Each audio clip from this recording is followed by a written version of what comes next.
You're about to enter into a new world of knowledge, curiosities, and high strangeness. This is a podcast of Straight Up Strange Productions. You're listening to Mysteries and Monsters. I'm your host, Paul Bestall.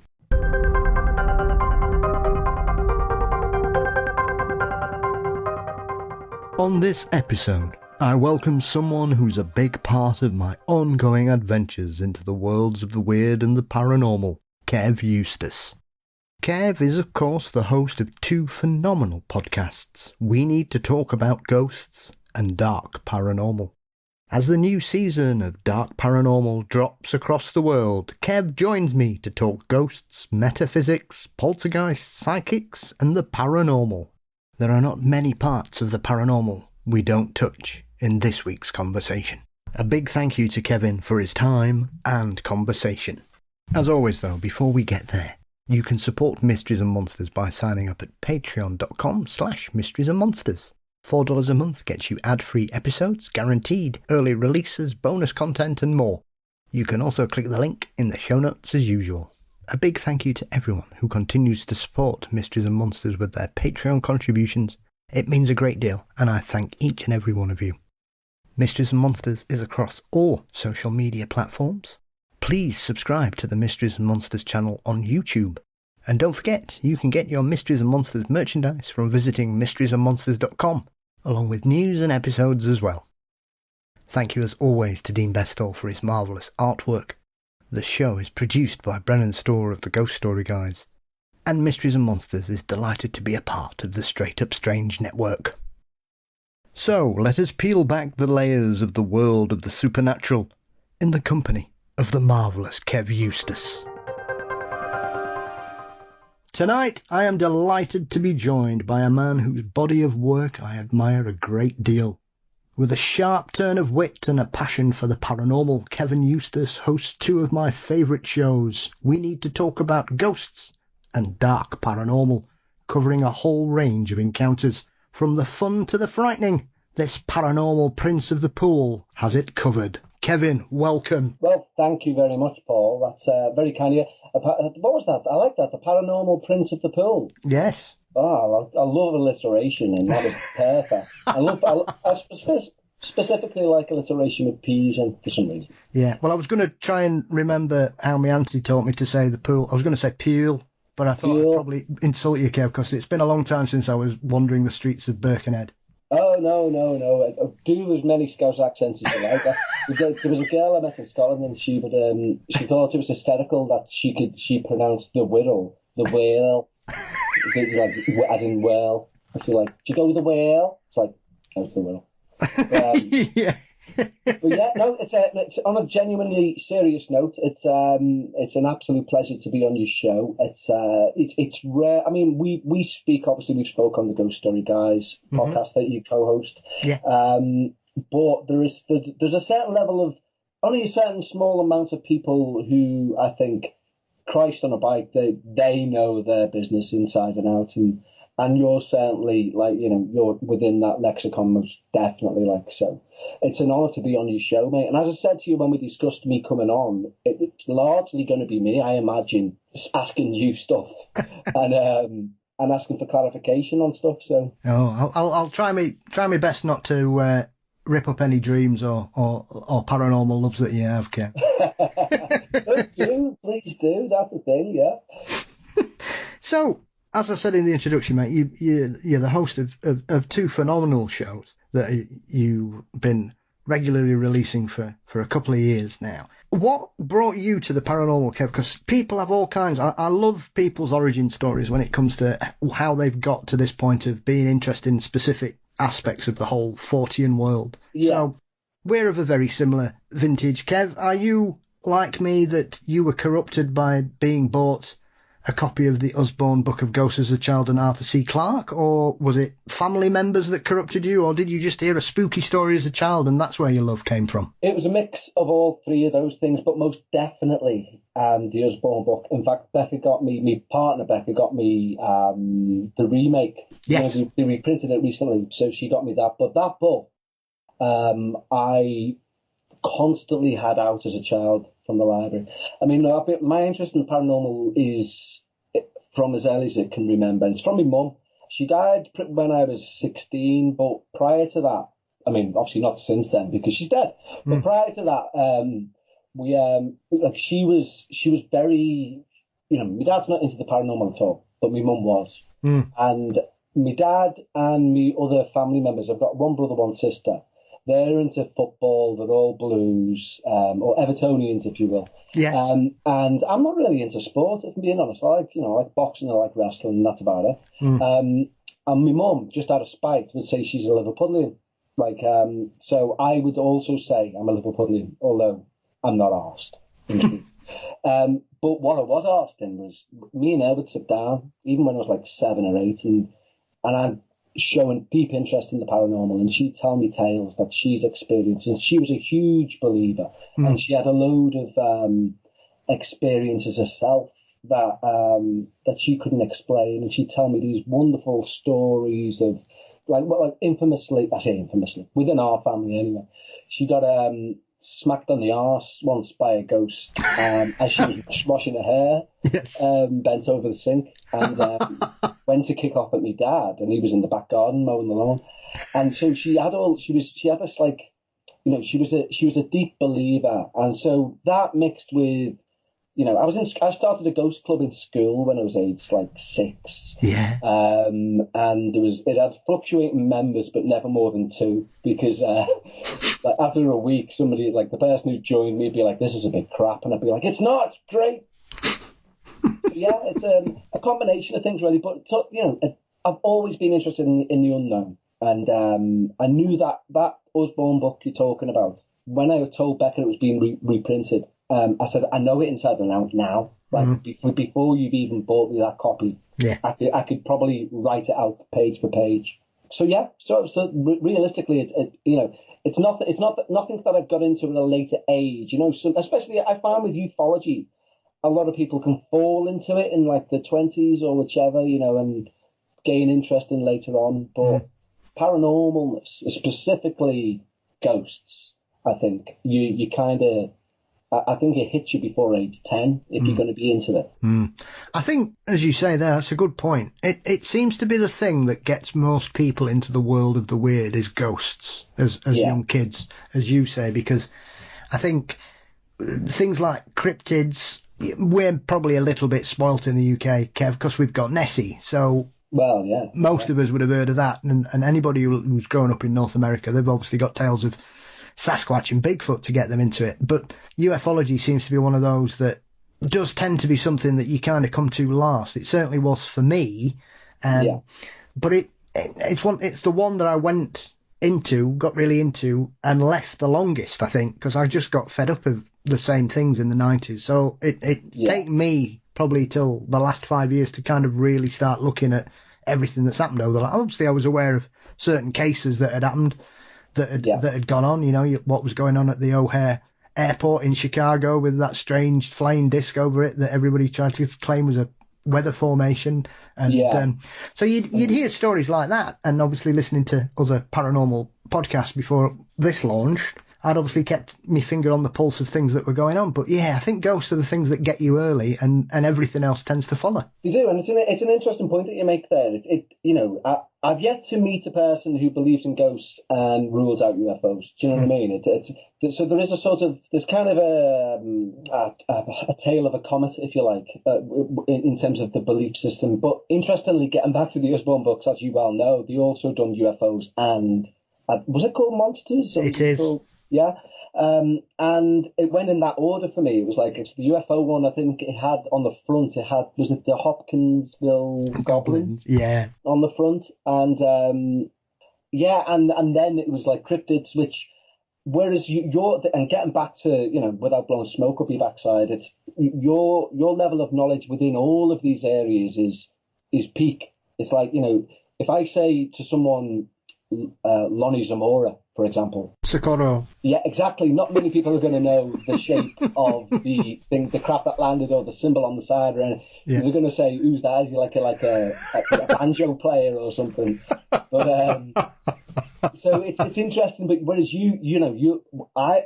this is the thing about levels. It's like, and this is the other thing that I would say as well. I mean, on my own personal defense level, if you like, from when the two podcasts that I do, We Need to Talk About Ghosts and the Dark Paranormal. We Need to Talk About Ghosts. Me turned up to 12, if you like, and I'm a bit of a jokey arsehole in normal life, and can be annoying, and it's very Marmite. People can listen and go, can't stand them, and I get it. Yeah. And I've got fans of the Dark Paranormal, which is much more straight-laced, and it's done in a dramatic read fashion, and they can't stand We Need to Talk About Ghosts, and I get it. It's chalk and cheese. But the one thing that when doing We Need to Talk About Ghosts, I've always thought, you know what, I'm not really putting across, I never feel like I'm putting across the actual knowledge that I've got in the topic. Do you know what I mean? Or the things that I've read, or the without research is the wrong word really, because it's not like I'm studying for a paper. But like, I'm looking right now at a bookcase next to me, and it's filled. There's about 80 books in there, they're all ranging from Colin Wilson through to like random local ghost stories. Yeah. You know? And it's theories on the topic and things like this. And obviously, when you do We Need to Talk About Ghosts, and you get me going, hey, bananas, and it kind of, people must think, oh, he's just an idiot who just likes ghosts. So it's nice to have the balance of the two shows, because it gets to be with the Dark Paranormal, especially with, and this isn't a plug, but within the Patreon part of it, I do shorter stories, so when someone sends in a story, for those who don't know, the Dark Paranormal, someone sends in a story, and if it's long enough to make a 30-minute episode, I'll dramatize it up, I'll add sound effects, and it'll be a nice. The idea is, genuinely, me as Kev Eustace, I do believe the paranormal should be something we should be afraid of, or have a healthy fear of, and therefore, because there's a lot of paranormal shows around where I do it with We Need to Talk About Ghosts. They'll read stories out where it's like, oh, my pet dog died, and you know what, a week later I felt it brushing past my leg. And I'm like, yeah, that's all well and good, but you know what, no one's going to make a film out of that, do you know what I mean? Yeah. No one's going to sit there and hide behind the couch because Benji's come back. So the Dark Paranormal, if they send in stories like that, I don't read them out. I want someone who's been dragged down the stairs. Do you know what I mean? And that I want people to be scared. But a lot of the time, like 9 out of the 10 emails that I'll be received each day now is they don't make up half an hour. So I keep them for the Patreon episodes, and that allows me to bring forth a bit more of the knowledge that I've got. And I'm talking in between stories. Yeah. So, for example, on the last one, I was talking about tulpas, and I was talking about the Colin experiments and things like this, and and it's just a nice. It's good for me to kind of prove me worth, if you like. Yeah. Do you know what I mean? That makes sense? Yeah, of course it does. Of course it does. I think it's one of those things, because for me, I'm sort of humbled when anybody invites me to join them on their particular show, Kev, and because I just talk as though, for me, it's like water off a duck's back. I never go out with an intention of saying, look at me, aren't I clever? I'm just weird. I've just got a very good memory for things that I'm interested in, and if it doesn't interest me, there's no way you can get me to focus on it. I just don't care. It's like being a man of a certain age. If I spend most of the summer saying to people, no, I don't like cricket, thanks anyway. You could tell me anything about a car and I'd believe you, because I've got, what I know about cars, Kev, you could write on the back of a postage stamp, mate. Same. But it's a good point that you make, though, because we were talking about this off air, if you like to use that sort of phrase, but earlier we were talking about the fact what makes you such a good interviewer, if you like, is the fact that there's a genuine interest in. You're asking questions you want to know the answer to as Paul Bestall. You're not asking questions you think the listeners want to find out. Do you know what I mean? And it turns out that the listeners do also want to know the answers to those questions. So I think that's why it works. Well, I mean, this is the thing. Pulling the curtain back a little, I never write down questions at all. I'll just have bullet points or things if I, just to keep my mind sharp and keep me on track. But I never bothered with questions ever, because I've always been a conversationalist in regards to finding out what makes people tick or what works where, or certain stories and certain experiences, because I think one of the things I always want is I want to hear somebody tell me their story or tell me about something. Yeah. What people don't want is me to tell them what I think they think, and therefore nobody agrees with what anybody thinks, because nobody's interested in that. Yeah. It's a funny thing. It's kind of on par with what you're saying there. It's like, and you'll know this yourself with your work on the Ghost Story Guys, because obviously this podcast, this amazing podcast that you do, you tend to, with the exception of me, interview people who are like, they tend to have they're driven on a subject, like we were talking earlier about, his name's just gone up my head. Who were we talking about before? The gentleman who's just about to release a documentary on Dogman. Paul Sinclair, thank you. Yeah, you generally interview people who, they're driven on a topic, they know the ins and outs of a duck's backside. And what I find fascinating is, and I say this quite often to Becca, my partner, is it's very easy, and you will know this from what you receive with the Ghost Story Guys, to spot a genuine story from a fake story that's been submitted in the paranormal realm, if you like. And you know what? This is why some of the best and most terrifying stories or experiences, should I say, that I've read are literally like 2 paragraphs. And they're so succinct that it's almost like they're being told to you in a pub. There's no need for, like, I'll get a 10-page email off someone for the Dark Paranormal, and immediately I'll see the length and think, this is blag. Yeah. There's no, it'll be like, it'll start, for example, with one cold, windy November morning, and I'm like, no. And then someone else will send in something which is like 4 paragraphs long, and it'll be like, last year my nan died, and when I went downstairs, and something will happen which I'll think, that's genuine, that's happened. The succinctness of it has given it an air of authenticity which is hard to fake. It's fascinating. I just found the whole, I find the paranormal fascinating anyway. I find ufology fascinating, even though now it seems to be becoming a little bit more, it's probably us sort of thing. Yeah. But it's also fascinating now from a different element in terms of how people communicate their stories to you. It's an ever-evolving thing. And like, I never thought for one moment, despite my interest in the paranormal, that I'd get to the point in life where I'd be able to have a pretty good gauge on whether someone was telling me the truth or not via an email. But I have now. I've got a good radar for it. It's an interesting, weird fact. Yeah. Well, I think it is. It's experience, Kev. You get used to it. You can tell when people are pulling your leg or exaggerating, or it's just what they think they should write. Yes. Or they've just been really cheeky and stole it off Reddit or creepypasta or whatever, and just thought, oh, nobody will know this. Yeah. Think again, pal. And and so sometimes it is. I think because we're so used to seeing dramatized events or something being portrayed as based on true events, you can always tell when they flowered it up. Yeah, definitely, 100%. And I'm quite honest with the Dark Paranormal listeners. I say, if somebody sent me a story which I think is phenomenal, I will edit the story, but I will not add anything to it. I won't add an event, like as in, any paranormal event in the Dark Paranormal, they're what's being told to me. Yeah. But if they put like, I walked down the stairs and all the cutlery was thrown against the wall or whatever, I'll make that sound dramatic. Yeah. But the facts of the matter are, that took place. I am trying to build suspense.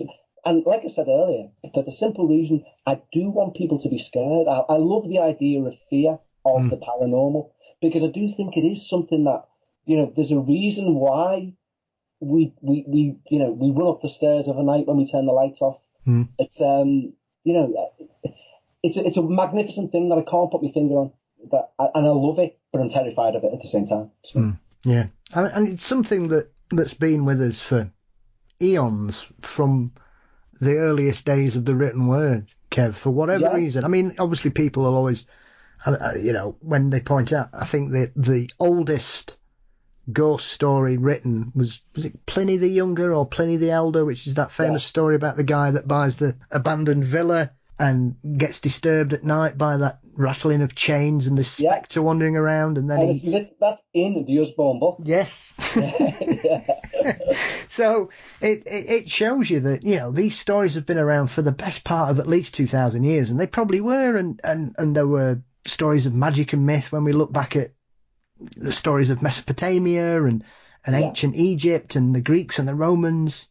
They all had stories of this thing. So this need to believe in an afterlife, or that there are spectres wandering the earth for whatever reason, of all varieties and shapes and sizes, is something that it can't be dismissed as just delusional fantasy, because it seems to be the only thing that has stayed with us through all the civilizations that have been and gone, like the waves crashing onto the beach, Kev. What an excellent point, because if you think about it, and without being too controversial on the subject, but you're right. We use BC AD now, because of Christ, because of Catholicism, but ghosts existed before Catholicism. So religions have literally come and gone. Yeah. But the idea of an afterlife has remained. Yeah. It's fascinating. It's truly fascinating. The thing that it doesn't keep me awake at night by any stretch of the imagination, but sometimes I get a bit baffled by life itself. This makes me sound like I'm an absolute nutter now, but I mean, as in, I have skeptical friends. Obviously, there's a lot of skeptics out there, and quite, rightly so. And we have good debates, and sometimes we don't have good debates. We have arguments and blah blah blah. But but what is also more magical than like us talking now?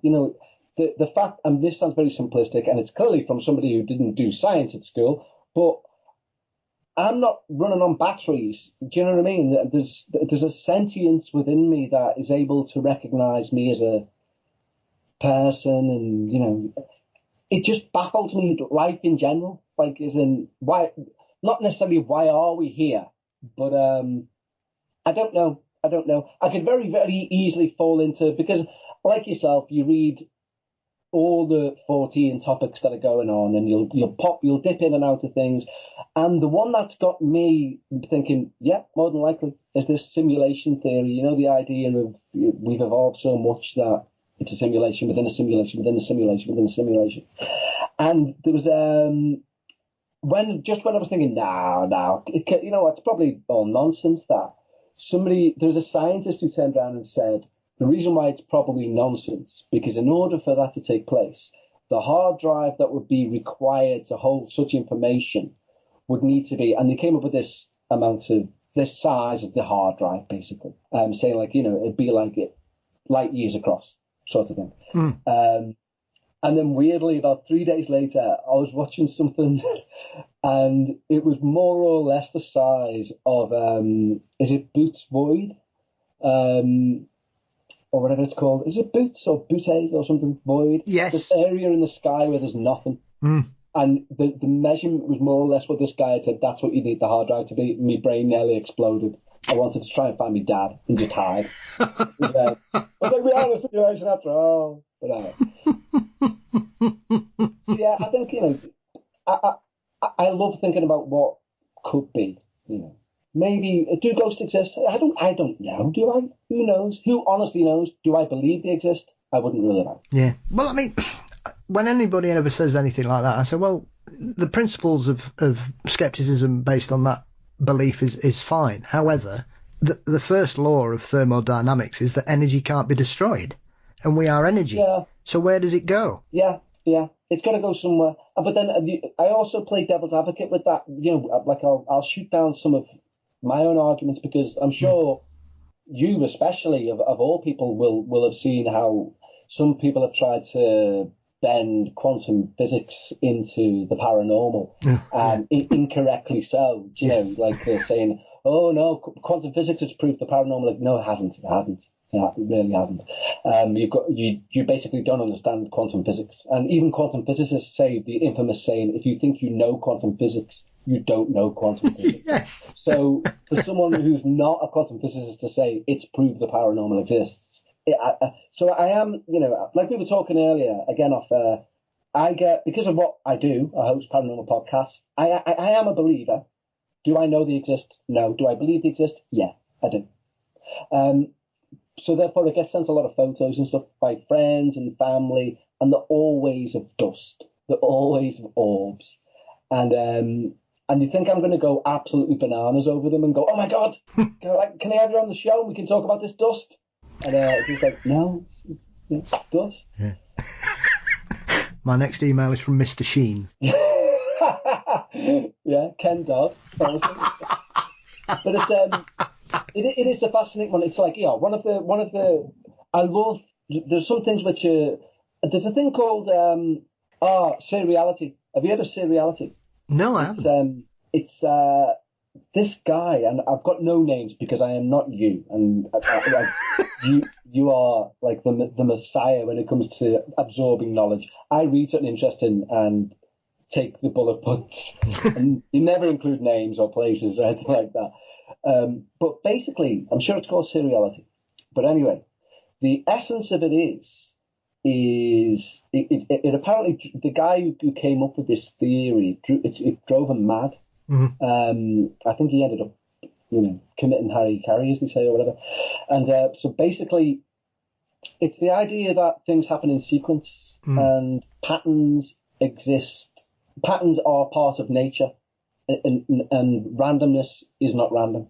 So, but it comes down to even the level. This guy took it to the level of, right, I've seen 4 blue cars in a row. That means the next one must be red, and it would be, and it started to mess with his brain a bit because he was looking for patterns everywhere. Right, I've seen 3 people wearing glasses, so the next one's going to not be wearing glasses but might wear a hat, and he ended, he started seeing these patterns everywhere, and it's a really interesting thing. It's kind of like, if you look at, if you go to like, not that many people do this, but if you go to like certain like casinos, or if you go to, if you play certain slot machine games, and it's got a roulette on, and it'll show you the last like 30 numbers that have come out. And if you look, it's the whole gambler's fallacy. Like if you just tossed 5 heads in a row, so what's the odds of you tossing heads next? It's still 50-50. Yeah. And that's but the thing is, this is where the seriality comes into it. It throws all that on its head, the gambler's fallacy. It's deep maths, and I've got no idea how it all works, but it's a genuinely interesting thing. And I think I think it bent me head at one point. Because I remember standing at the traffic lights one point after reading about it and being like, hold on, there's 3 Audis at the traffic lights. I was like, so that means I shouldn't see another Audi for a while. And I was stood there. I purposely didn't cross the road and didn't see another Audi for like 10 minutes. And I started to freak out. I was like, what's happening? But yeah, seriality. I'm sure it's called seriality. But I'll have to try and send you that privately when I find a link on the guy. But it was really interesting. I think it is. When you start delving into these particular subjects, it does make you wonder how people have the mental capacity to comprehend what they're dealing with. Prime example is that of John Nash, whose famous life was portrayed in the film A Beautiful Mind. Yes. And I suppose the old cliche goes, Kev, that genius is very close to madness in disguise, essentially. And it does take you aback sometimes when you look at some of these concepts and the people that have pulled them, and when we look at people in the past, you think, well, they don't have the knowledge and the resources we do today, and yet they were still able to make incredible discoveries like Newton and Pythagoras and things that were created by the Aztecs and the Egyptians, and how did the Romans know to make metal pipes? And these things that when you start thinking about it can just melt your brain, like you said. Like because batteries in Iraq, wasn't it? Like from Mesopotamia even, sorry. Yeah, absolutely. I mean, and it's these kind of arguments like, well, nobody, the Greeks and the Romans and the Egyptians, yes, they were all brilliant sailors, but nobody went anywhere outside the Mediterranean. You're like, yeah, all right, mate. Yeah. Of course they did. They went so far, they went, oh, let's stop. Yeah, exactly. Turn around now, we've got all the bananas. It's all like the Vikings only went south, they didn't go west. Yeah, all right. Yeah. Of course they didn't. Yeah. I'm sure there's like some sort of weird fact. I'm going to say fact, take that in with a pinch of, with a massive spade of salt. But that like there's a heavy Greek influx into Ireland at some point for some reason. I've read this somewhere and it stuck with me. So let every listener take that as fact from here. Everyone in Ireland is really of a Greek descent. No, I read something around it, and that was why it's mainly dark hair and brown eyes and stuff. Yeah. Really interesting thing. Yeah, well, it's one of those things that I think the more we learn about things like DNA, as time has developed and the leaps and bounds that have come in that particular field of discipline, Kev, over the last 40 years, is remarkable now that you can essentially look at somebody's DNA now and know what they're allergic to or what their kids might be, and it just shows you sometimes you look at that and where we are now, and DNA is baffling to us now, and we deal with it and we're able to break it down. You had people 70 years ago working on this stuff, and they had none of the computing power or the resources that we had, and yet they were still able to sort of decipher it and understand what it was and what it meant and why it was different in different species and chromosomes. And you're just like, good God. Yeah, different level of mind. And I think that's, there's like a belief out there. When I say there's a belief, there's a theory out there that we're going to grow due to the ever growing technological advances that's going on. We're going to grow dumber. It's similar to like the less you use a muscle, the more it wastes away. And there's an idea that the more that AI starts, not necessarily AI, but, as technology starts to do things that we would have previously had to use our brain for, we'll lose the power to do it. And it's believable. It's, I will have that. It's believable to someone as gullible as me, but, Well, it's like that really bad joke, isn't it? I can't believe gullible's not in the thesaurus. So, it is. You could look at that in regards to paranormal research and parapsychology, Kev. Yeah.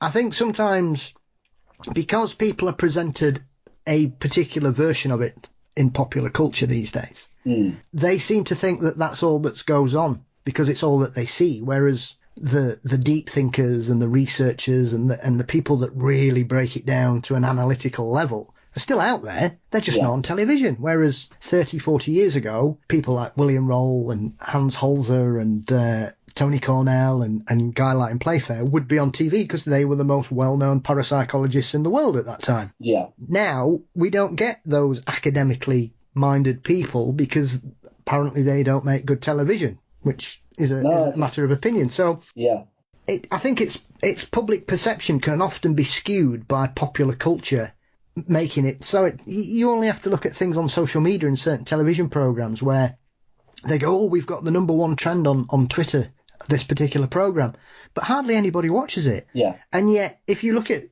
certain social media apps, you'll think, oh, well, that's really popular. But then the viewing figures show you that it's not. Yeah, it's all skewed. It's definitely all skewed. And you're right in what you're saying. I mean, I only, when I say recently, I mean relatively recently, within like the last 6 years, did I discover Colin Wilson.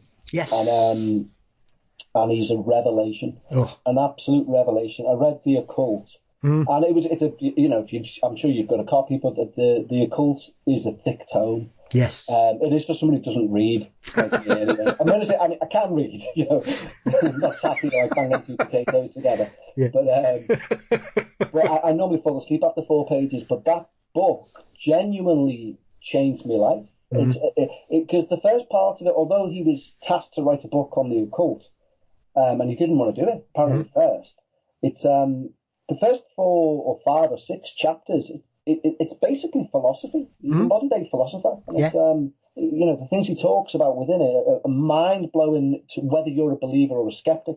And it's like you're saying, it's this sort of intellect that we're not privy to these days as the general public. You know, if somebody looks handsome or somebody looks pretty enough, they'll appear on TV as a parapsychologist, and that's as far as we get. We don't get a Colin Wilson anymore. Yeah. Oh, yeah, definitely. I mean, that's what I mean when I think about two of the people I've spoken to on this show, Kev, Evelyn Hollow and Morgan Knudsen, who are both throwbacks to that kind of era of intelligent, articulate, knowledgeable researchers. Yeah. Who don't fall into the cliches and the standard tropes that we've been exposed to over the last 20 years, you know? And yeah, I mean, I still dip my toe into what's on television these days, primarily just to keep my eye on things and see who's what and who's rising where, and can't believe that person's come back into it after what they did 10 years ago, you know, that kind of thing. Yeah. Which always reminds me of a famous psychic who's no longer with us, a gentleman called Colin Fry. Oh, God, yeah.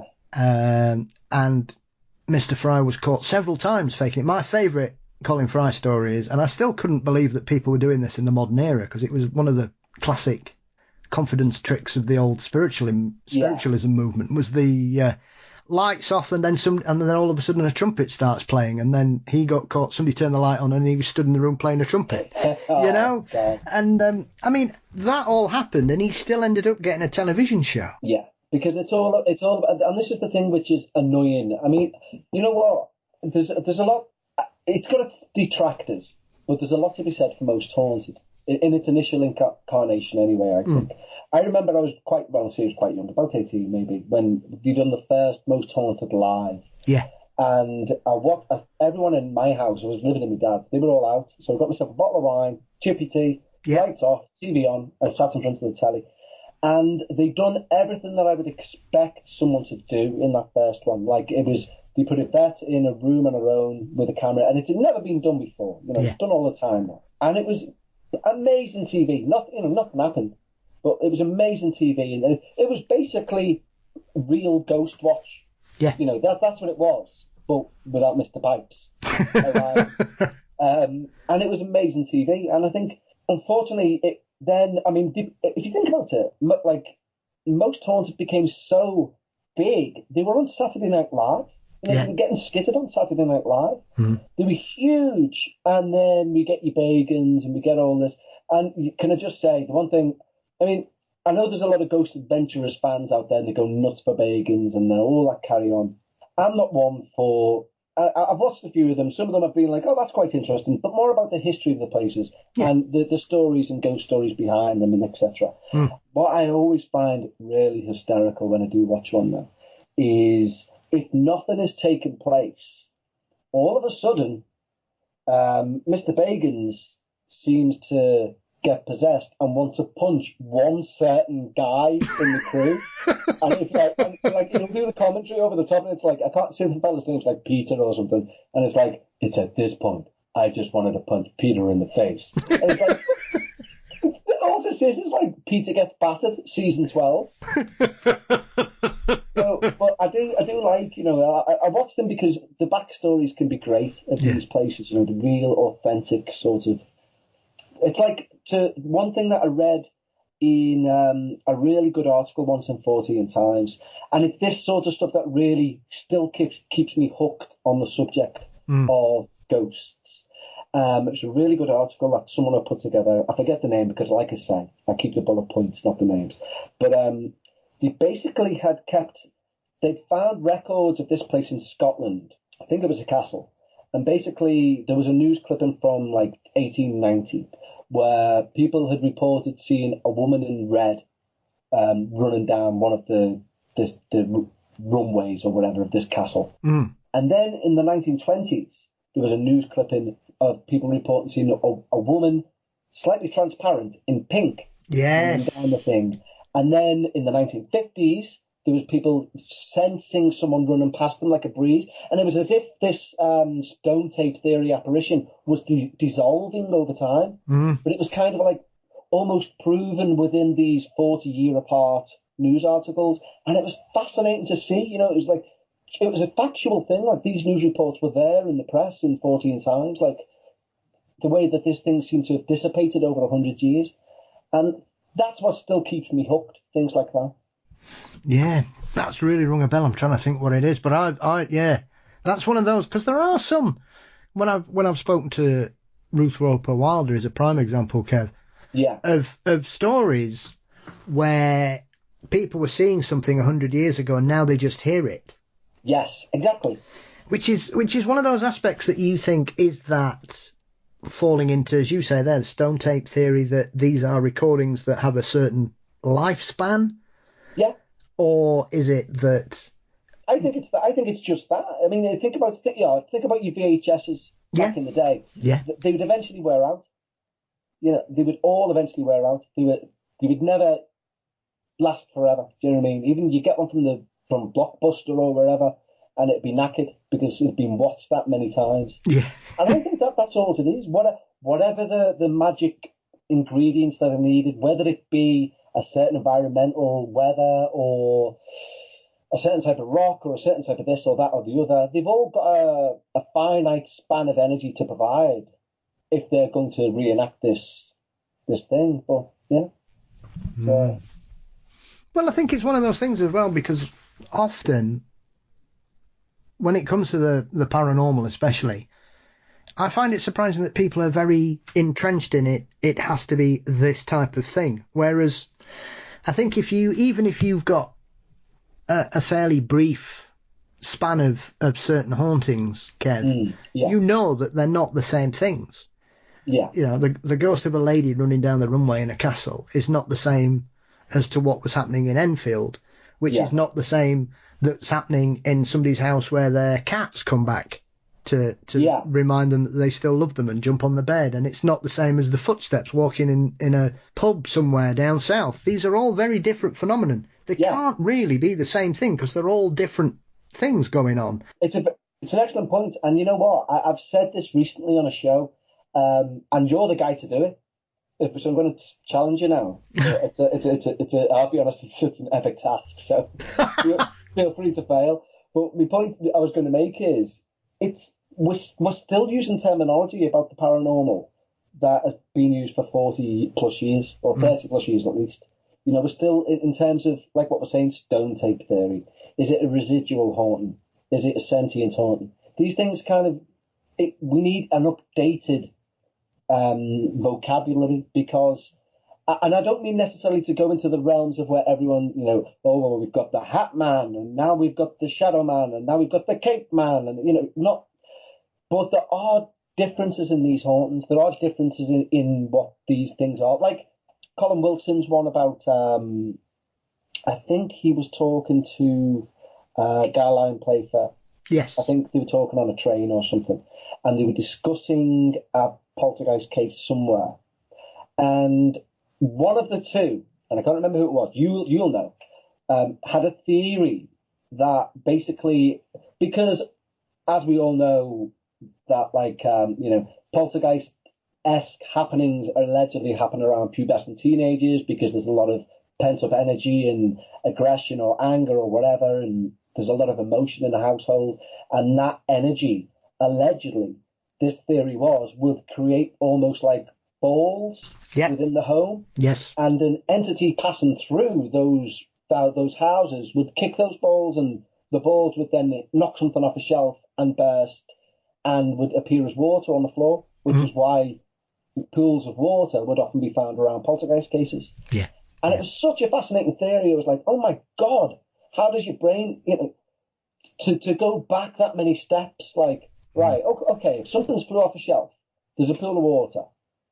Is it theoretical that something, so thinly we can't see it or make it out, membrane of energy can be witnessed by an entity of some sort who, just like a child, has decided to give it a volley. Yeah. And it's bounced and hit a statue or whatever, or a figurine, and then burst. And it was such an interesting theory. It's always stuck with me. Yeah, it was Guy Playfair, that. Oh, was it? Was that him and Kim with that? I knew you do. Well, Playfair specialised in poltergeist cases, because obviously if you've never had the chance, he wrote a brilliant book about his experiences dealing with Brazilian cases. You know what? I know of the book. and I haven't read it, but I know it deals with a lot with fires, doesn't it? Yeah. Fires being started. And yeah. There's a case where a girl was murdered, allegedly, by one in the favelas. And they are very odd. I mean, when you come to that kind of thing, once again, like you mentioned there, Kevin, but fires, it's one of those things that doesn't happen in every poltergeist case. It happens in certain ones. Amherst in Canada is a prime example of that was going on with Esther Cox, I think her name was. Esther Cox, yeah. And so that one's a prime example. Whereas Enfield, there weren't any fires. Yeah. The Black Monk of Pontefract, which obviously Wilson investigated firsthand. Yeah. That didn't do fires. It did lots of other things. That one of my favourite aspects of that particular case is those dancing gloves, which is terrifying. Yeah. If you see a pair of white gloves dancing around a door frame, you'd be like, whoa. But it also had clearly a deep, dark sense of humour, because it poured a jug of milk over somebody's head who said there was no such thing as ghosts at the kitchen table. Yeah. So it's those, like, and the thing is, those two parts that you've mentioned there, they'll be a bit foreign to people who know the case but don't know the case. Yeah. Do you know what I mean? Yeah. And it's similar with Enfield. It's like, for me, it's the peripheral stuff which I find the most terrifying. It's not necessarily Janet. Is a really, really, the scariest part of those infamous photos of Janet. Yeah. Be it jumping from the bed or be it levitating from the bed, whichever way you want to look at it. The interesting thing about those photos is not Janet in midair. The interesting thing about those photographs is the curtain. Yes. Wrapping itself around. Yeah. Something. That's, it's these things which I think, I do believe, I don't know, I'm sure there's many variants of them, but I do believe in some sort of malevolent trickster. That, and the thing is with tricksters, like magicians, it's all about deception. It's all about focusing your attention elsewhere whilst the real trick goes on. Yeah. Do you know what I mean? And I think that photograph's a prime example of that. Everyone's focused on the girl flying in midair, screaming. And in the meanwhile, if you look at the next photo afterwards where she's landing, the curtain's wrapped around something. Yeah. It's I love those sorts of peripheral things. Yeah. Yeah, very much. I mean, and it is what it is with those kinds of things, because sometimes, especially with Enfield, there was so much going on and so many different types of phenomenon that when people try and disprove the case, they'll always focus on the fact that Playfair and Gross caught them cheating, mucking about. But they still recorded 1,500 incidents, and there's tons. Like I've always said, somebody wants to tell me that the girls were faking at Enfield. Can they explain how they tricked the police when the chair slid across the kitchen table in front of them? Yeah, exactly. Yeah. And no, we're focusing on these two girls. Fine, that's fine, but you can't just say, well, I've explained this bit, so everything's wrong, because that's not how it works. Exactly. Yeah, and I'm not being funny. If you manage to get a job in the police and a young girl can fool you that, make you believe that something paranormal's happening, you shouldn't be working for the police. Do you know what I mean? It's like, if you can't deduce what's gone on there, then you're in the wrong job. Yeah. Yeah, absolutely. I mean, another one is when Gross is in the girls' bedroom upstairs, and they're both sat with him, and he gets hit in the face with a cardboard box. Well, who's thrown that then? Is he that gullible that he didn't notice one of the girls get up off the bed, walk across the room, pick a box up, hit him in the face with it? Yeah, exactly. You know what? I don't know why this is just me now. It just jumped into my head, but it's kind of it's a personal weird experience to do with just talking about. So the just one of those things, author Mary Rose Barrington. Yeah. But the idea, obviously, for those, I'm sure those people listening to this show are fully aware of what it is. But the main premise is that we don't, or when I say we, I mean the general public, don't give enough credence to actual paranormal experiences because you put it down to just one of those things. Mm-hmm. And you may be surrounded by them all the time, or not all the time, but they may happen once every 4 years. Yeah. It may be a paranormal experience, but you will put it down because it's then not being followed up with a haunting or a smashing of a plate. Yeah. And it reminds me of when my brother-in-law was living in my dad's house with my sister and me and my dad. The four of us were living in the house. he was a big man at the time. He's a big fella. And I know people often, he's a big fella and he's 6'4", doesn't believe in ghosts, to try and add some credence to it. But this is, that's what he's like. Anyway, he comes out to me one morning and goes, "Feel my heart." And like, that's something someone like him doesn't say. Anyway, so I put my hand to his chest and his heart pounding. And he's smiling and giggling while he's saying it. And I went up and he would come look at this. And we went into the bedroom and I'm looking and the bed sheet basically is pulled back and that's it. And I'm like, "What?" And he said, "I've just made that bed." He said, "I've put both pillows down. I've turned around to grab this pillow." And he's got the pillow in his hand that I was just about to put in between the two pillows. He said, "And that's how the bed is when I've turned around." And I was like, "Seriously?" He was like, "Yeah." And he laughed it off, and I laughed it off, and I said, "Have you caught the corner of the bed on something?" But there was but it was pulled from the other side. Do you know what I mean? Pulled from the top left of the bed down. And again, just one of those things. But what the reason that I'm saying about these, just one of those things, is because the main one for me, which makes me think, what in the living F was that, is when I used to work in a contact centre, I was a call monitorer, so you listen to people's calls and you score them out or whatever. And anyway, now and again, if we were under quota, because we do it off a recording system, but now and again, if we were running behind, we do live monitorings. Yeah. And I was listening to this woman, lovely woman called Jackie, and she was doing everything right, and she says to this woman, she's put an order through for a new mobile phone or something for this woman, and she says, "Okay, are you ready for me? I'm listening to this. I'm watching her. I can see her talking as I'm listening, and I'm marking this sheet." And she says to the woman, "Are you ready for me to give you your mobile number?" The woman says, "Oh no, just let me go and grab a pen." And to put the phone down on the side. Then you hear, as clear as day, "Judas." Right? Yeah. No word of a lie. And I'm looking at Jackie, and Jackie hasn't responded. She's not reacted to this noise at all, to this word. Yeah. And the woman comes back and goes, "Hello." And Jackie back and get in form. "Hi, yeah, it's 075, da-da-da-da-da-da." She just carries on. Anyway, I had it on the recording, and I said, "Come over here." I said, "Did you hear this?" And played it back. And when you play it back, I'll just go and get a pen. Judas.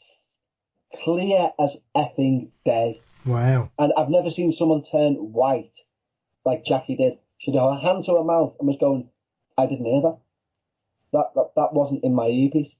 And to this day, I have no idea what it was. But it was the word Judas. It was as clear as day. And even now, I've just got a shiver. Maybe because it's getting dark as we're talking. But it's sincerely, like, there was about 12 of us in the end around the computer listening to it on the replay. And just can't explain it. Can't explain it. Just one of those things. Yeah. It is strange, like you say. People will, I think, of a certain sceptical mind, will just dismiss anything. As soon as you started mentioning that subject, Kev, there was two experiences that were shared with me by friends that both times I just thought, I don't know how you just think that's nothing to be perturbed by. Yeah. One of them was a friend, and I remember going round to the house on the weekend. He said, the other night was right weird. I said, "Oh, right, what's up?" He said, "The cat kept jumping on and off the bed all night. And I said, "Oh, right, okay." He said, "Yeah." And then I got up in the morning and the cat was sat outside. Okay. And I said, "What do you mean?" He said, "Cat hadn't been in the house all night. There was no way for a cat to get in the house. There wasn't another cat. Their cat wasn't in the house. And they checked everywhere, couldn't see it. Cat was fine, nothing. Never happened again." And he just went, "Yeah, it was a bit weird, that." I was like, "A bit weird?" That baffles me, Ed. You can't be a skeptic and say something like that and say, "Weird, on it," and go, no, not weird, impossible. Yeah. Unless you change your belief system. Yeah. Or consider the possibilities, as you say, that we don't know everything about everything. Yeah, I think the power of the mind is, something we've yet to know. I think similar to the oceans and we know more about space, arguably, than the oceans, or whatever the saying is. Yeah. But I do believe, this whole, that saying, the infamous saying. In fact, my mother used to say this, and this is a weird. It's not necessarily the same thing, but like that saying, "If you look into the darkness, don't be surprised when it looks back," or whatever. My mum used to say, if you want to see a ghost, you'll see a ghost. Mm. And obviously she died before me as an adult would have liked to have sat her down and said, what do you mean by that? Mm. And I still wonder whether she means if you believe so much in it that you'll make out everything as a ghost. Or literally, if you believe enough, one will happily look back at you, sort of thing. Mm. I don't know. Mm. Well, I think it's that kind of concept as well, Kev. When you hear experiences from people where they've been on a tour of somewhere and there's a party of 30 people, Yeah, and 2 people will see somebody who they think is an actor or somebody dressed funny, and nobody else in that party sees them, notices them, even if this character might walk through the group, around the group, be stood where everybody must be able to see it in the group. yeah, And yet only 2 or even 1 person may see something a bit peculiar and mention it at the end of the tour.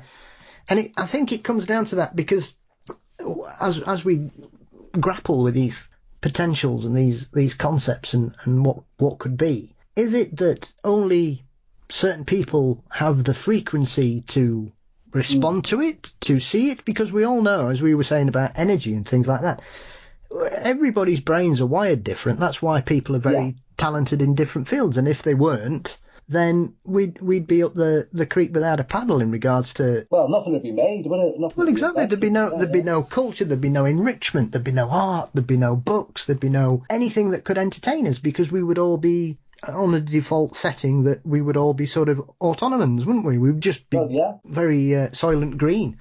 And so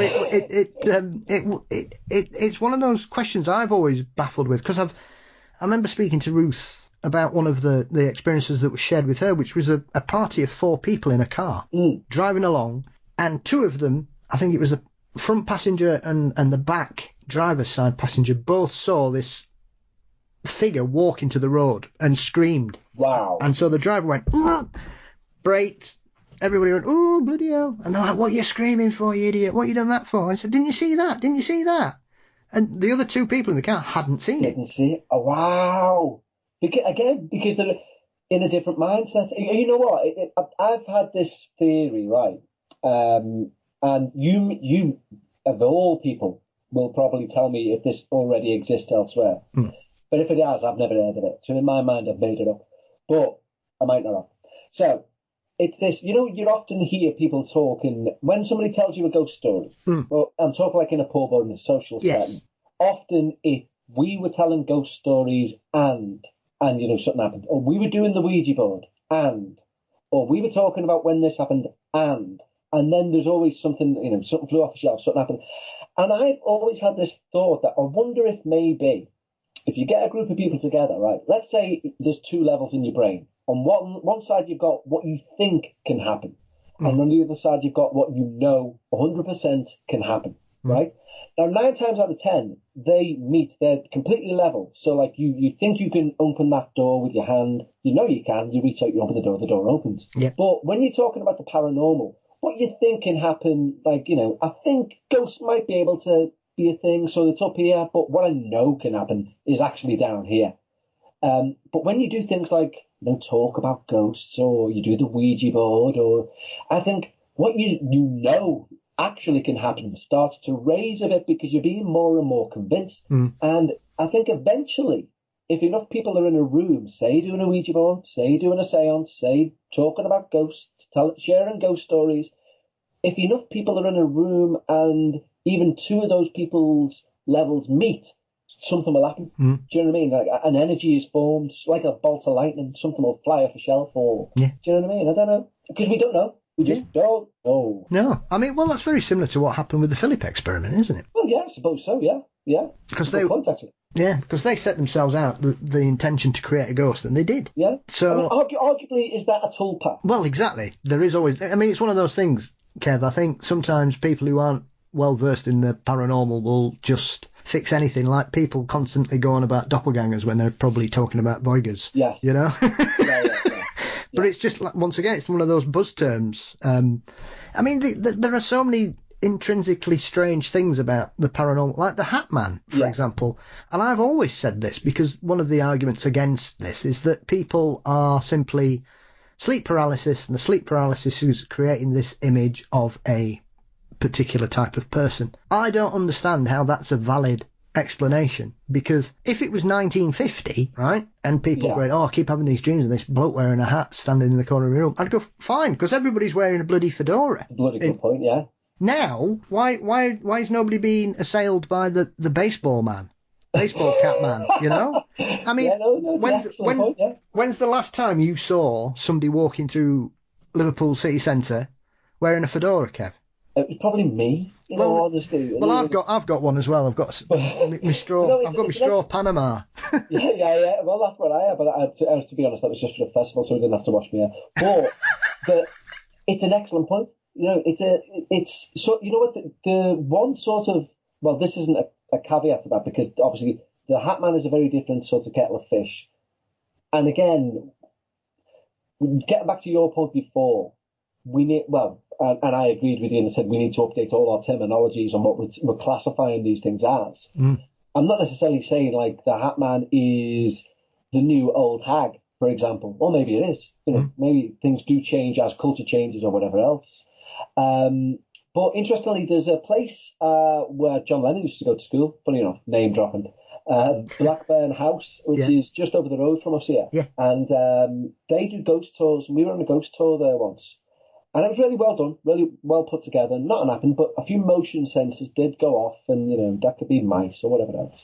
But one of the interesting stories about the place is that the ghost that is seen most frequently on this particular floor is a lad dressed in 1990s gear, like a Ben Sherman, jeans and like a crew cut. And it was a lad who apparently, sadly, like got off his face on drugs and fell asleep in the grounds of the place in the winter and froze to death. Yeah, but it's interesting that, like, you know, it's a, I don't know what to do. I would assume, and this is the even more getting back into, well, I'm going to say getting back into, we haven't touched on it, but, you know, like, if I would see that ghost, that would not be a ghost. No, exactly. I would not recognise that as a ghost. So when you're walking around a supermarket, I wonder how many ghosts you see. Do you know what I mean? It's like, it could be known, Mary died last week, but you don't know who the friggin' hell Mary is, but she's looking at fish in aisle 3. Well, that is, I think it's only when something seems out of place that you consider it might be something unusual. Whereas I've flippantly mentioned this, I remember speaking with Amanda Woolmer about this, and I was saying, where are all the disco ghosts? You know what I mean? Yeah. Where are they? I mean, is it that kind of thing that, are they just not wandering about? I mean, if you live in a major city, with the greatest respect, you're going to see all kinds of people dressed in all kinds of fashions. These days, anything goes, really. If you're into it, you wear it. Yeah.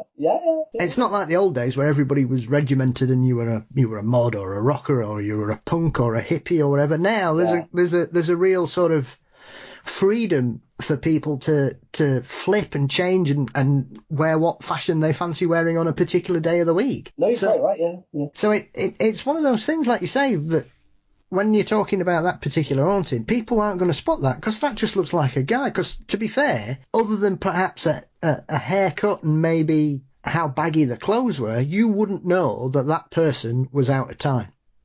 Exactly, and this is why, you know, if I had to put a flag in the ground of when people try and differentiate between residual and sentient spirits, if you like, I would say anything that you're seeing that's got clothes on, it's residual. Yeah.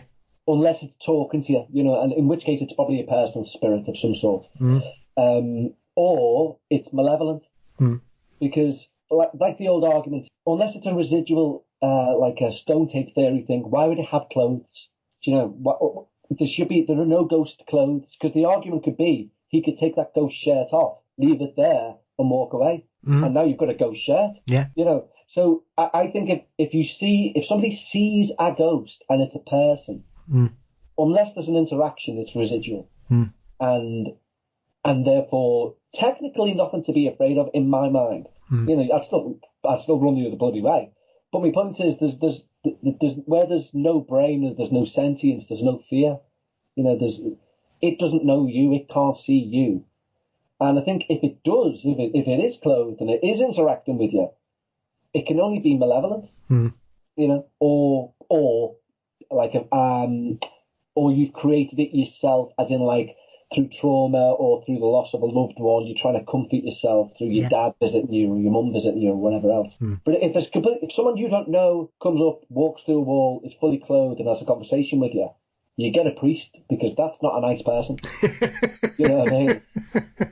Yeah, that opens up a whole world of things, because that then works on the principle, and this is once again one of these things that sometimes I hear people say outrageously strange things about the paranormal, such as, well, only things with souls can be a ghost. And you're like, well, how does that... So therefore we have to presume that planes and cars have souls then? Because there are excellent point. Thousands of reports of people seeing ghost planes. Obviously where I live, ghost planes are a regular, pardon the pun, regular flaps here, Kev, with especially around the Peak District. And I remember one guy who lived outside of Chesterfield saw one, and he was poo-pooed by the local media. And so in a follow-up interview, he kindly gave them his war CV and how many flights he'd been on and where he'd flown as bomber command, and basically said, if anybody knows where a plane is, it's me. I know where I saw.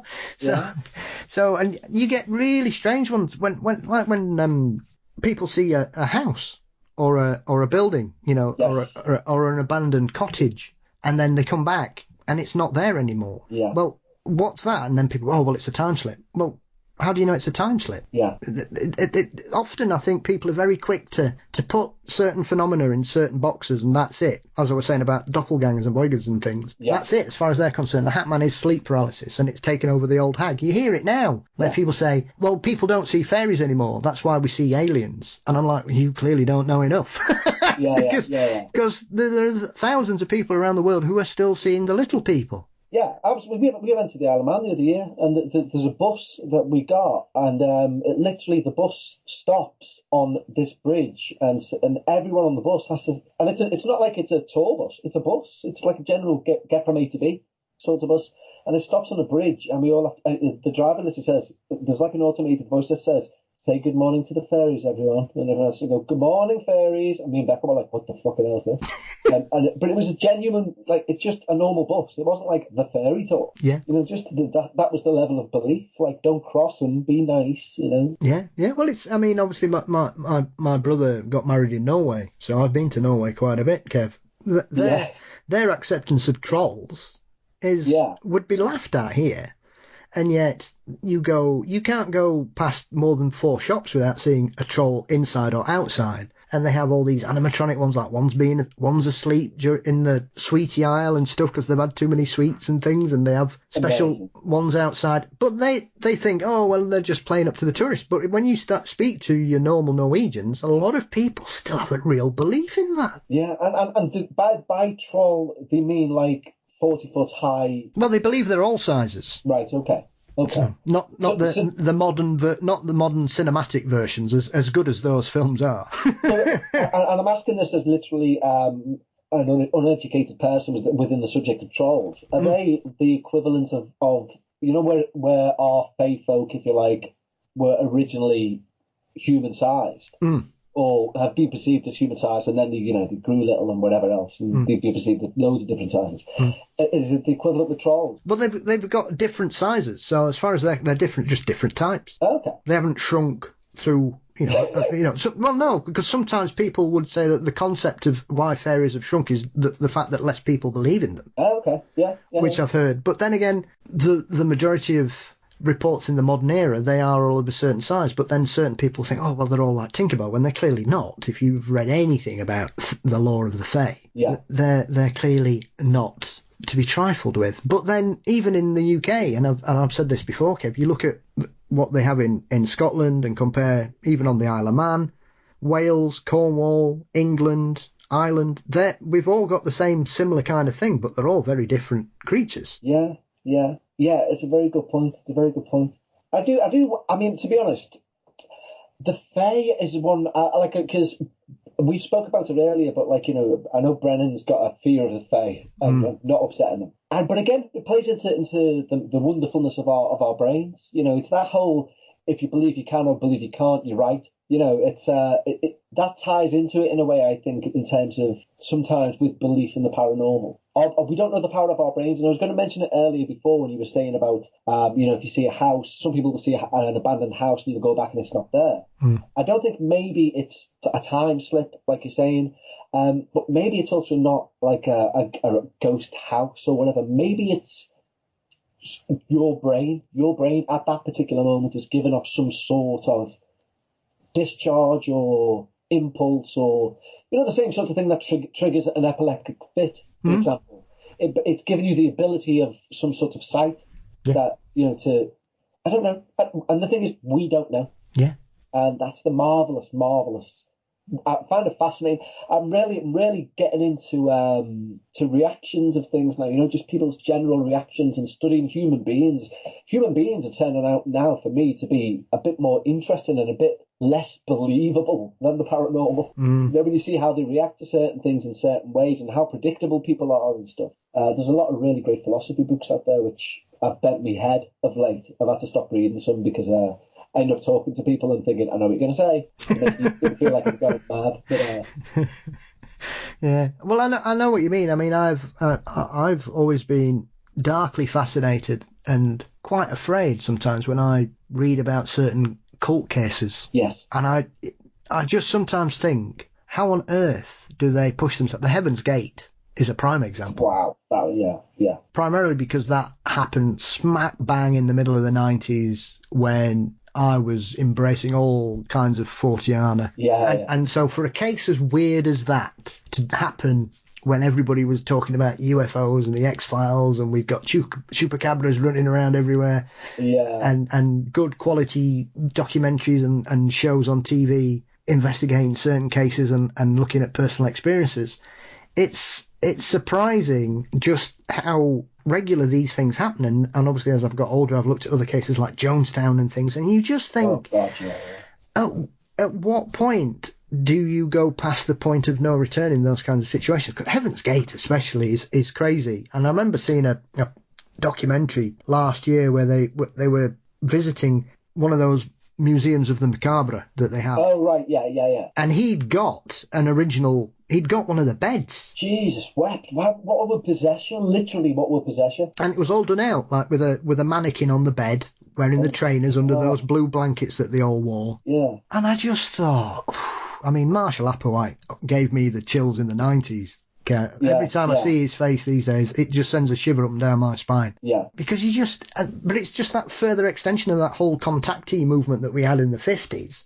That they were that's what their plan was. They were all going to be taken away by a UFO that was hanging around in the back of Halley's Comet. Yeah. What was the place in France where it was a similar thing? Renowned for it. Oh, I can't think of them. But it was a small little town. And I think it was very recently as well. Like where it was renowned that we're all going there because, that's where we're all going to be salvaged. Yeah. Where the rapture's going to take place. There is a place in France that they've built a UFO landing place, haven't they? Because they think that they're... Oh, that might be it, yeah. There's one of those strange... There's a few of those around the place. There's one in Scotland, isn't there? And there's several in the US, obviously. You know what? It's funny, like, talking about, like, the...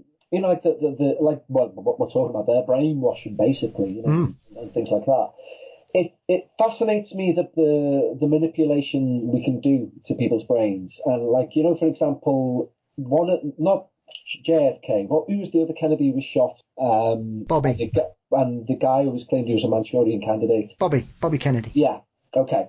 Well, I can't remember the guy's name who shot him. Sirhan. The animal you do, obviously. Paul over there. He's always claimed, he's got no recollection. The last thing he recalls seeing was it a woman in a polka dot dress or something? Derren Brown replicated the entire thing. Derren Brown proved it could happen. He's got an episode out where he manipulated a guy over a series of weeks so that when he sees a woman in a polka dot dress, he would be handed a briefcase, open it, pull out a gun and shoot Stephen Fry on stage, put the gun back in the case, give it back to the lady, and then he'd wake up. And he wakes up with no recollection of what's happened. He just sees the body on the floor. Is that on Trick or Treat? Yeah. But it's been proved that this is what I can't get my head around. It's been proven that it can take place. Yeah. So why is he still in jail? Why is no one looking further into these things? Mm-hmm. Well, there's a lot of strange things about that particular situation, isn't there? But I mean, it is remarkable because obviously there's very similar story about Mark Chapman, isn't there? Yeah. The Catcher in the Rye was his trigger. Rye, there's a trigger, yeah, within Catcher in the Rye. And there's a new thing come out apparently about 2 different types of bullets being found in Lennon's body, which I don't know too much about, if I'm being perfectly honest. But the Catcher in the Rye is a common thing, isn't it? I think it was used in something else as well, allegedly. Yeah. As a trigger word. Yeah. Or there's something within it which can set people off. I mean, it's those kind of things that open people up to conspiracies, because there have been enough illicit operations gone on by espionage agencies in all countries, all across the world, Kev, that you just think it's not hard to understand sometimes why people see grey when they've got black and white, because we know things, like that Bulgarian diplomat that was poisoned by the Russians in London. He was stabbed with a mercury laced umbrella. Litvinenko, was it? And but this is the thing, and like all MK Ultra, they're still paying out literally compensation for people who were part of the experiments. Yeah. And are we meant to assume this is no longer taking place? They've all just decided to not do it anymore? Yeah, well, it's like UFOs, Kev. They've not been investigating them for 50 years. Yeah, exactly, yeah. Area 51 didn't exist. No. Until they decided to tell us it did. It's like, we knew. Yeah. And then we got Area 52. Well, yeah, exactly, yeah. But this is the thing, it's like... I can't remember who said it. I mean, it was and it won't be this quote verbatim by any means, but it was something along the lines of give them alcohol, give them football, and they won't worry about anything else. Do you know what I mean? Keep the masses entertained and opium for the masses. Exactly, yeah. As Orwell would say. Well, that's what Orwell used to say about religion, wasn't it? Oh, really? Oh, but that's a good quote. But it's remarkable what people will do and the belief systems that can be toyed with and changed. And I suppose it is easy to, if you, as you mentioned there, Darren Brown, he knows the right way to push people's buttons psychologically. And as he says, one of his brilliant things is the fact, I always love it when he does his live stage shows and then he gets to the end, does the big reveal, and then he goes back and tells you exactly what he's done and why he's done it. Did you see the one he did a couple of years ago where it was all to do with Red 5? Oh, I think so, yeah. And it was I think it was on Easter 2 or 3 years ago, and it was when you, it's one of them now. I know, not that I know what to look for, but there's certain things that happen and you just think, yeah, because that was that you had to push down on the box and all the boxes had nails in apart from one. Yeah, exactly, yeah. Clever. I remember reading one thing that Darren Brown said and stuck with me since I read it, and I thought, what a clever analogy or breakdown to what he does. And what he basically said was this, and it really stuck with me, and I thought, bloody genius. He says, if I'm sat in a living room, he said, all he does is an escalated version of this situation. He says, if he sat in a living room and he wants his partner to pass him the remote control, he says, that's his outcome. Darren Brown's outcome is he wants his partner to give him the remote control. He says, now if he says, like, Steve, pass me the remote control, Steve will say, get it yourself. If Darren says, where's the remote control?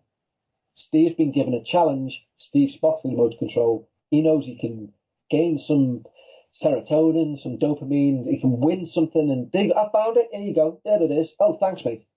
The ultimate result was Darren wanted him to pass him the remote control. Yeah. But there's two ways of going about it. Yeah. You know, one doesn't get him it, and one does. And he says all he does is the escalated version of that. And I just found that fascinating, you know, how that's a very subtle manipulation, but that's how easy it is.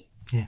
As the old adage goes, Kev, it's not what you say, it's how you say it. Very true. Yeah, very true. In fact, you know what? It's hysterical, and this is might be a good way to sort of end it, because it can kind of get back to me being a bit of a farce. Is when I was doing these call monitorings on people, I had to do a report on someone, and it was only about 19, maybe 20. And I thought he had a good grasp of the English language. And someone was amazing on as a customer service rep. Yeah. So I wrote them a glowing report, and within that report said they are a shining star. In fact, I'd go as far as to say they are completely detrimental to the success of the company. And my manager pulled me to one side and went, do you understand what the word detrimental means? And I was like, yeah, well, doesn't it mean like without them we wouldn't succeed? And he went, oh no. It's amazing. Oh, we've all been there, mate. Yeah. We've all been the joys of customer service. Call monitorings, honestly. There's nothing worse than sitting down to someone and saying, I've got to tell you why you're bad at something that I've not asked about. It's just like, for God's sake. Oh, I remember, because I've done that as well, obviously working in the financial sector on and off for nearly 20 years. Yeah. I remember doing it with a lovely guy, really nice, and I just sat down and said, right, I've got your call feedback, and he just burst into tears. You know, and I'd like to think I'm a very, very positive kind of professional person when I'm in my day job. You know, very supportive, very sort of proactive. I'm not one of those, oh, this is shit, whatever. Yeah. Don't deal with that. I look at, you know, let's deal with this in a positive. I'd rather deal with the situation than thrash about and point fingers and whatever. Yeah, I agree. And I just couldn't understand it, Kev. I thought, what? I've literally just sat down and said, I'm going to give you your feedback. And he just burst into tears. And I took him out of the centre, because obviously there's loads of people around, and you know what they're like in that kind of environment. What's he said? What that? He's got sack.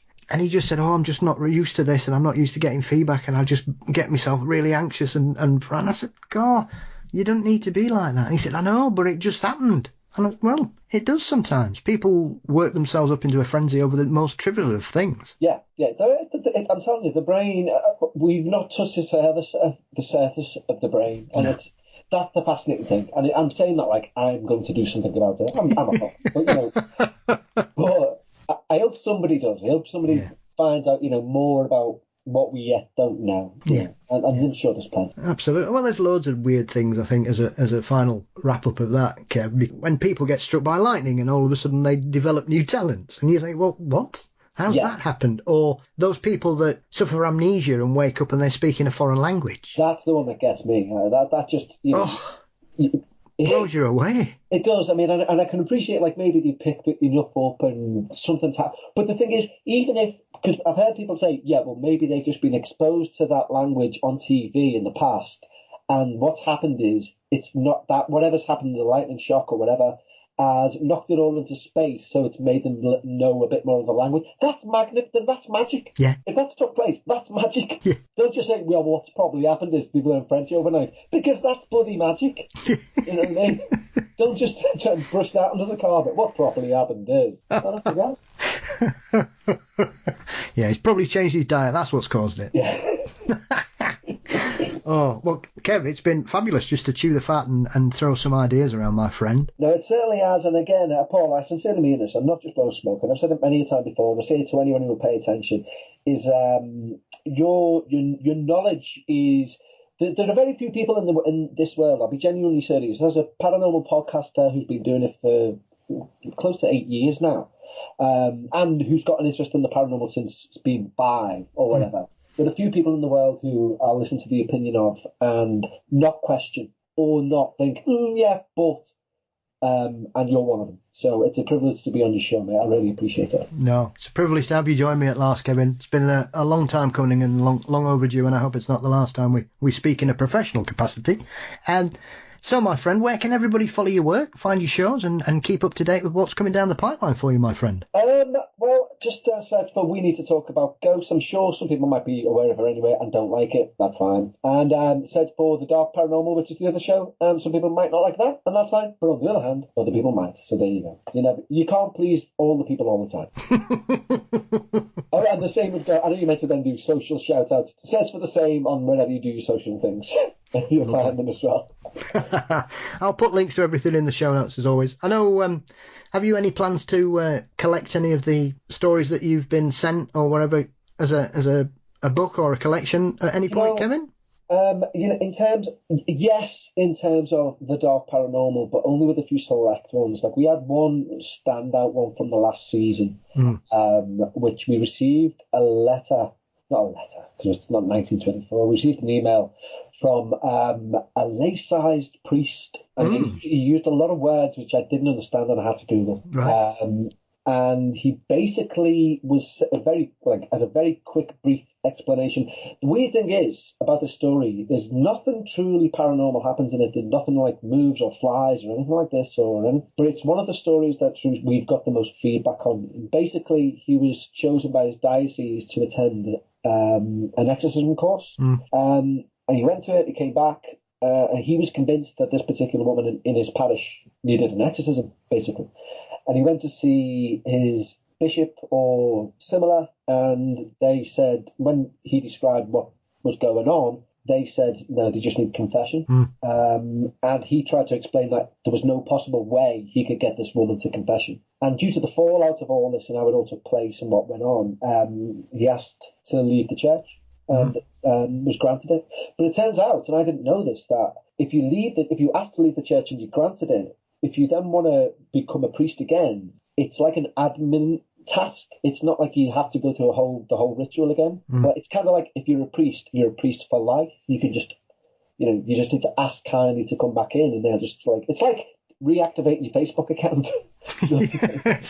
it would appear. So I learned so much about throughout that case. But as I say, nothing. There was no flying through the air. There was a few scary, arguably mental health issues that this person had. We don't know, as in the woman he was referring to.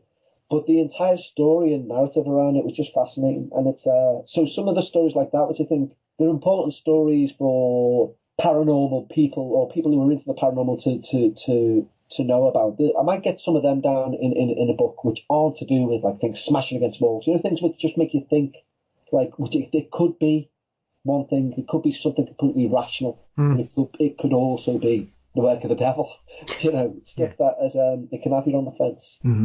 Intriguing. Well, I look forward to it because the new season of Dark Paranormal has just landed as well, hasn't it, my friend? It will have, and this is out, mate. Yeah, it's yes, we've got a great first story, and I'm being really, as per usual, behind on everything that I'm doing. So currently, I've got about 30 stories that have been sent in, and I'm like, yes for that one, yes for that one, yes for that one. Last count, there was 15 episodes for the next season, but I only have a max of 10, so I'm whittling them down as we're going. And it's taking longer than I thought. Let me put it that way. Brilliant. Well, listen, it's been a real pleasure as always, my friend. Don't be a stranger. Continued success for everything you do. It's a joy to hear your new episodes whenever they land.